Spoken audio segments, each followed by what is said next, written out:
Very good morning friends. எல்லாம் group 4 எழுதிட்டு group 2க்கு ரெடியாக ஆயத்தமாகிட்டு இருக்கிறீங்க. இந்த குரூப் 2 தேர்வில் எந்த மாதிரியான ப்ரிப்பரேஷன்ஸ் நம்ம பண்ணணும் அப்படின்னோம்னா ஈஸியாக சக்ஸஸ் பண்ணலாம் அப்படின்றதுக்கான ஒரு சிறிய ஆன்லைன் வீடியோ யூடியூப் மூலமாக கொடுக்குறதுக்காக ஷெட்யூல் பண்ணியிருக்கிறோம். 1 மணிக்கு நீங்கள் நேரடியாக கலந்துக்கிட்டிங்கன்னா யூடியூப் சேனலில் நம்மளுடைய யூடியூப் சேனலில் கலந்துக்கிட்டிங்கன்னா அந்த செஷனை நீங்கள் அட்டன் பண்ண முடியும். இதில் என்னென்ன பேச போகிறோம் அப்படின்னோம்னா குரூப் 4க்கு நம்ம ரெடியாக இருந்திருப்போம்.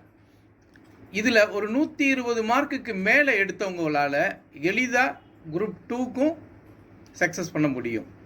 அல்லது ஒரு சிலர் இனிமேல் தான் நம்ம குரூப் 2க்கே ரெடியாகக்கூடிய நபர்களாக இருக்கலாம். அல்லது குரூப் 4ல் 100க்கு கீழே இருக்கிற மார்க் வரும்னு எதிர்பார்க்குறவங்களை நம்ம ஒரு ஃப்ரெஷராக கன்சிடர் பண்ணிக்கிட்டு அந்த மாதிரியான கேண்டிடேட்ஸ் எப்படி பண்ணலான்றதை கொடுக்க இருக்கிறோம். அனைவரும் கலந்து கொள்ளுமாறு கேட்டுக்கொள்கிறேன்.